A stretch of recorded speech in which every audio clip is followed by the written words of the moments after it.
जय हिंद आप सभी को।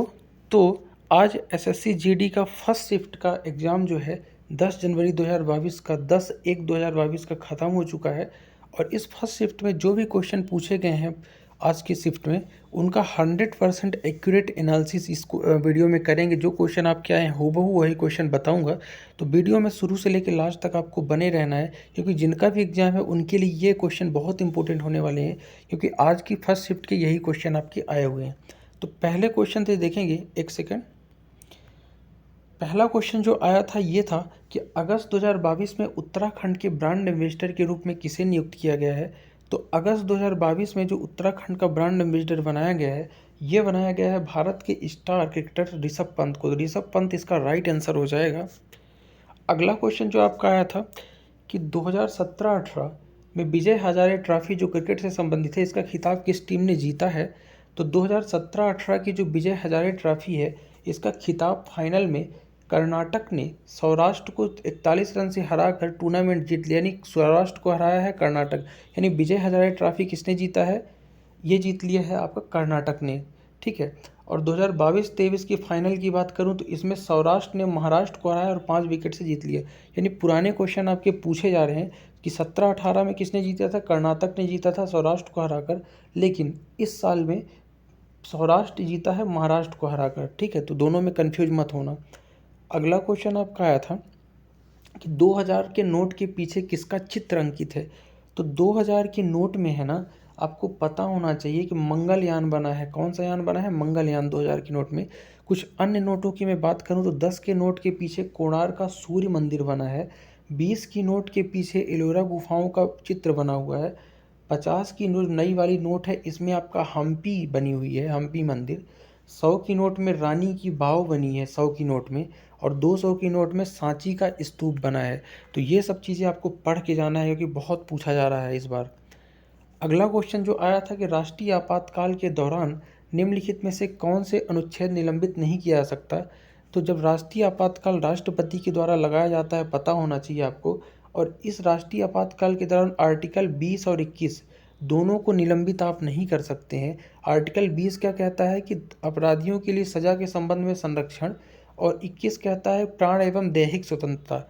यानी कि आर्टिकल 20 और 21 चाहे आप आपातकाल भी लगाओ देश में, तब भी आप इसको निलंबित नहीं कर सकते, ये मूल अधिकार में आता है। बात करूं तो भारतीय संविधान के भाग 18 में अनुच्छेद 352 से लेकर 60 तक आपातकाल से संबंधित है, जिसमें 3 तरह के आपातकाल भारत में होते हैं। आपको पता होना चाहिए भारत में 3 प्रकार के आपातकाल होते हैं, राष्ट्रीय आपातकाल और राष्ट्रपति शासन और वित्तीय आपातकाल। जिसमें से 352, देखो 3 बहुत इंपॉर्टेंट है, 352, 356 और 360। 352 से क्या लगता है, राष्ट्रीय आपातकाल। 356 से राष्ट्रपति शासन और 360 से वित्तीय आपातकाल लगता है। तो आपको ऐसे क्वेश्चन भी पॉलिटी के पढ़ के जाना है। अगला क्वेश्चन जो आया हुआ था वो क्या था, तो काला घोड़ा कला महोत्सव किस राज्य में मनाया जाता है, पूछा था। तो काला घोड़ा कला महोत्सव जो है ना, ये आपका फरवरी माह में इसके पहले शनिवार को मुंबई महाराष्ट्र मनाया जाता है। यानी कि महाराष्ट्र में मनाया जाने वाला फरवरी माह में ये त्यौहार है काला घोड़ा महोत्सव।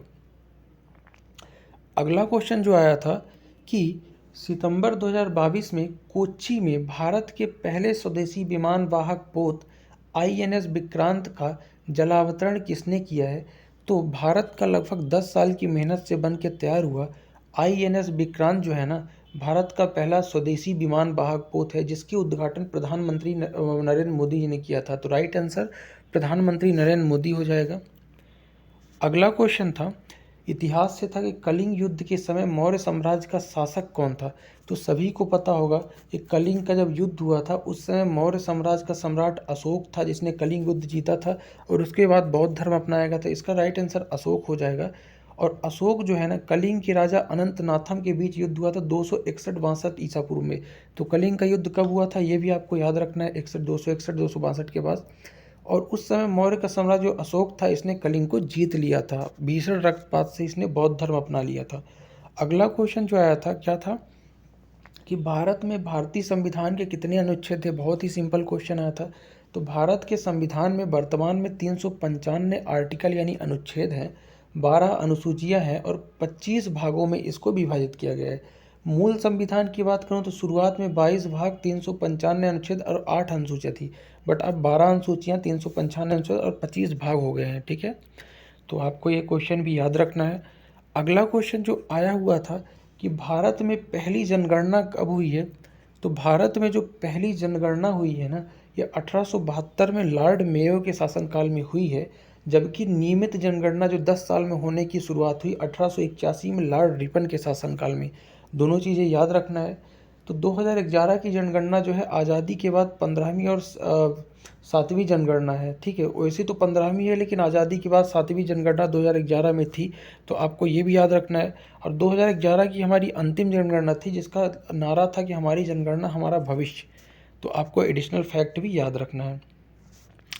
अगला क्वेश्चन जो आया था कि 7वीं पंचवर्षीय योजना का मुख्य उद्देश्य क्या था, तो 7वीं पंचवर्षीय योजना जो आई थी वो आई थी 1985 से लेकर 90 के बीच उसका समय था, और इसका उद्देश्य था सामाजिक न्याय। क्या उद्देश्य था? सामाजिक न्याय। और इसमें क्या था कि सामाजिक न्याय के माध्यम से आर्थिक उत्पादकता, खाद्यान्न उत्पादन और रोजगार के लिए विकास करना इसका उद्देश्य था। तो 85-90 में आई थी 7वीं पंचवर्षीय योजना। अगला बहुत इंपॉर्टेंट क्वेश्चन आपका आर्ट एंड कल्चर से आया हुआ था, और ये कहाँ से क्वेश्चन आ रहे हैं, जब आप इसको देखेंगे रोज तभी बन पाएंगे। जागोई नृत्य किस राज्य का नृत्य है, तो जागोई एक नृत्य है जो मणिपुर का है। कहाँ का है जागोई? मणिपुर का नृत्य है, और ये शास्त्रीय नृत्य है। ठीक है, जागोई याद रखना, मणिपुर। अगला क्वेश्चन जो आया था कि भारत के मध्य से होकर कौन सी रेखा गुजरती है, यानी मध्य से होकर। तो सबको पता है कि भारत के मध्य से ट्रॉपिक ऑफ कैंसर यानी कर्क रेखा भारत के बीचों बीच से गुजरती है, और 8 राज्य जो हैं कर्क रेखा से टच करते हैं भारत के। कौन कौन से? गुजरात, राजस्थान, मध्य प्रदेश, छत्तीसगढ़, झारखंड, पश्चिम बंगाल, त्रिपुरा, मिजोरम।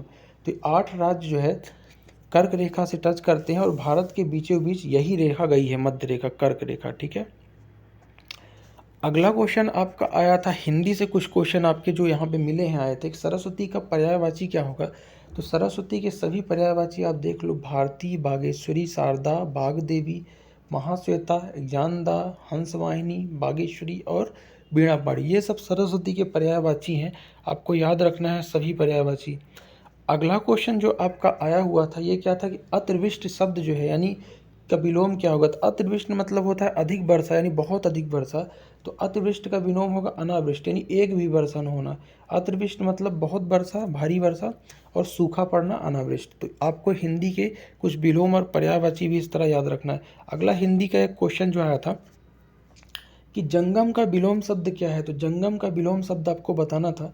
तो जंगम का विलोम शब्द होता है आपका स्थावर। देखो, जंगम मतलब होता है जो चल ना सके, जो चल सके, यानी गतिमान, गतिशील को जंगम बोलते हैं, गतिमान गतिशील वस्तु को। बल्कि स्थावर जो है स्थिर को बोलते हैं, तो इसका अपोजिट स्थावर हो जाएगा। तो ये थे आज के फर्स्ट शिफ्ट के क्वेश्चन। सभी क्वेश्चन लगभग जो हमको मिले हैं यहाँ पे एसएससी जीडी 2023 के एग्जाम के फर्स्ट शिफ्ट 10 जनवरी की। तो वीडियो अगर आपको अच्छा लगा और डेली का रोज़ अपडेट इसी तरह से एग्जाम एनालिसिस पाना चाहते हैं तो चैनल को सब्सक्राइब अगर अभी तक नहीं किया सब्सक्राइब जरूर कर लें। मिलते हैं नेक्स्ट वीडियो में, तब तक के लिए जय हिंद।